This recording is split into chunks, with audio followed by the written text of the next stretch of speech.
Chers amis, bonjour. Sur le couple, cours numéro 8. Alors, vous savez, parfois pour pouvoir comprendre ou essayer de réparer une situation, parfois il faut donner son contraire. Je m'explique. Vous savez que lorsque quelqu'un est malade, Chazé Shalom, il a telle maladie, peu importe, il a un rhume, il a une angine, qu'est-ce qu'on lui donne? Ou autre chose, on lui donne un antibiotique. Cet antibiotique, et vous le savez très bien, est formé à la fois du poison et de son antidote. Il y a bien son poison.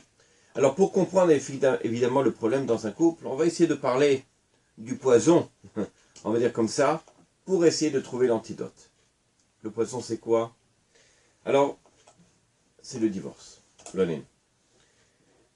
Il y a plus de 50 ans, le divorce était honteux. On ne pouvait pas en parler. Ça n'existait pas. Et avec le temps, c'est devenu une mode. Alors ici, j'ai les statistiques.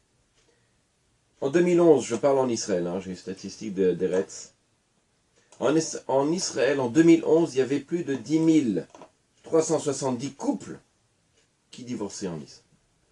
En 2012, 10 623.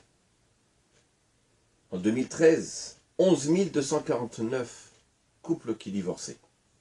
En 2014, 11 023. 2015, 11 114. Grosso modo, malheureusement, les chiffres ne font qu'augmenter.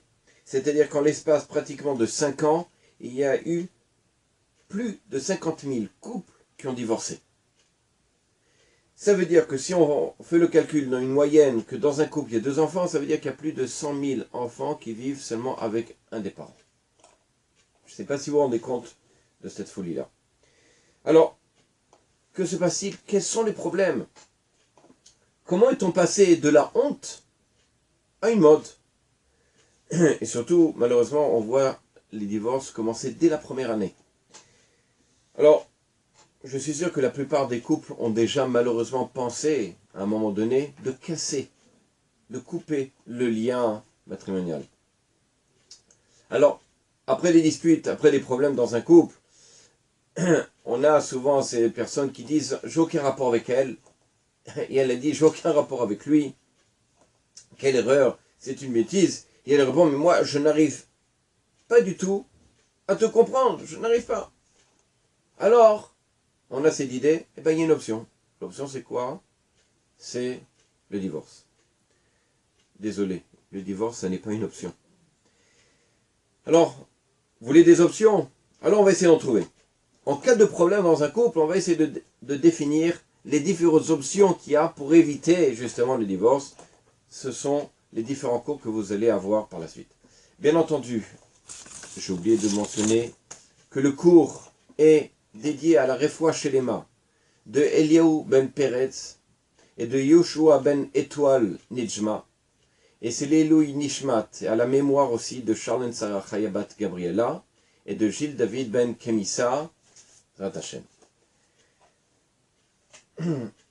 Alors, comment évitons les problèmes, on va dire comme ça, les déceptions qui peuvent arriver dans un couple? Vous savez, moi je me rappelle quand, avant de marier, bien entendu, il y a les rencontres. Et j'ai fait peut-être 4, 5 rencontres. Et puis, j'avais mon rave, il m'a dit une chose, il m'a dit, mais pourquoi tu as besoin de plus de rencontres? Effectivement, on a cette idée que plus on fait de rencontres, plus on reste longtemps avec notre partenaire, enfin, ce qui va être notre conjoint, alors le mariage va réussir. Évidemment, c'est faux. La mode, c'est de rester 1 an, 2 ans, 6 ans, peu importe. Et puis après, se marier, décider, bon, maintenant on peut se marier. Mais souvent, après le mariage, qu'est-ce qu'on voit? Le mari déjà avec un acte du divorce sous la main. On lui dit, mais qu'est-ce que tu fais? Je ne l'ai pas assez rencontrée. Je n'ai pas assez vécu avec elle avant le mariage. C'est une bêtise. Alors, pour essayer de comprendre ça, on va essayer de voir, il y a déjà au moins 2 raisons. D'abord, il faut comprendre que plus on se rencontre, et plus les sentiments augmentent et font place à l'intellect. Vous savez que les sentiments et l'intellect, ce sont deux paradoxes. Lorsque l'homme, on va dire comme ça, divorce, il ne réfléchit pas. C'est son sentiment. Alors, je ne dis pas, il y a parfois des divorces qui sont à l'amiable, qui ont été réfléchis parce qu'il y a une situation, etc. De façon générale, un divorce souvent n'est pas réfléchi. Sachez que j'ai parlé avec des Dayanim, les gens qui divorcent, ils se mordent les doigts après le divorce, ils disent « j'aurais jamais dû divorcer, maintenant je ne sais pas quoi faire ». Et pourtant, avant le divorce, il y avait tous les prétextes. Alors, c'est ce qu'on nous dit, les Chachamim, la Torah nous dit comme ça, qui a shochad, les pots de vin, yaver ein Chachamim. Aveugle, même les yeux des sages. Les Chachamim nous disent comme ça, Ezeu Chacham, c'est qui, c'est le sage? Parce qu'il dit, ça aveugle même les yeux des sages, mais qui est le sage, nous dit les Chachamim? Arouet Anolat, celui qui voit ce qui va naître. Il prévoit à l'avance. Alors,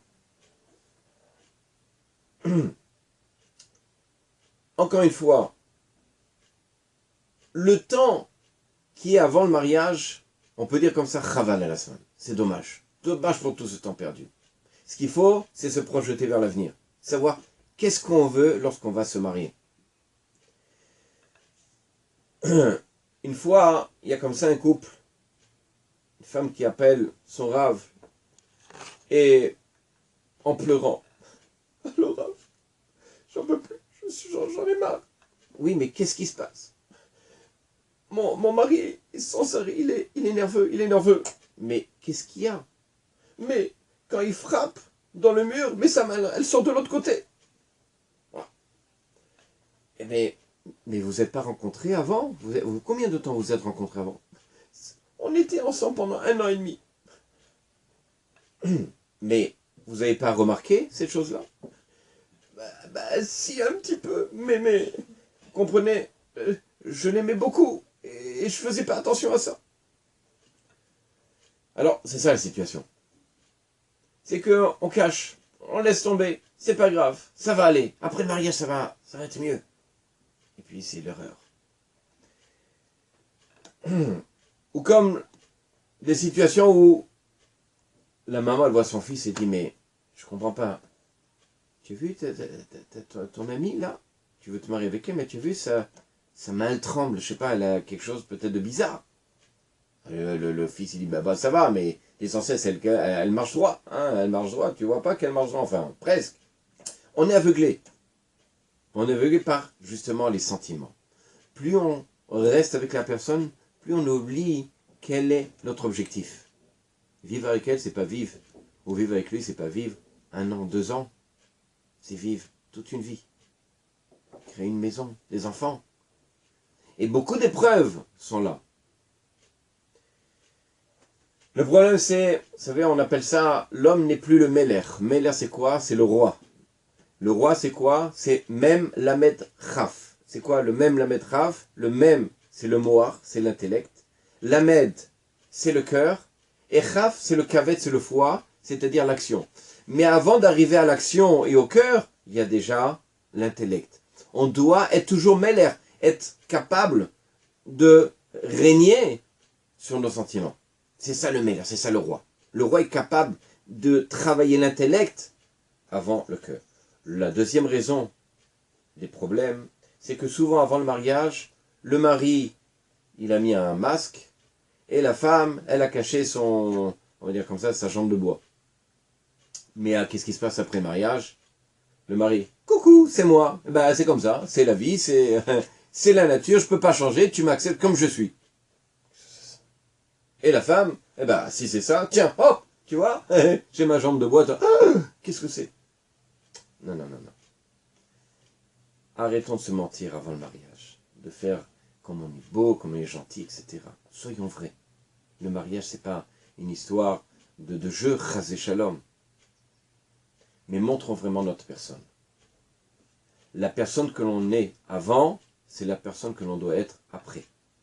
Si on a des sentiments pour celle qui est en face ou celui qui est en face, parce qu'il est bien, parce que etc., c'est ça. véritable nature. Ne cachons pas notre nature. Je vous souhaite un Shabbat Shalom. À bientôt.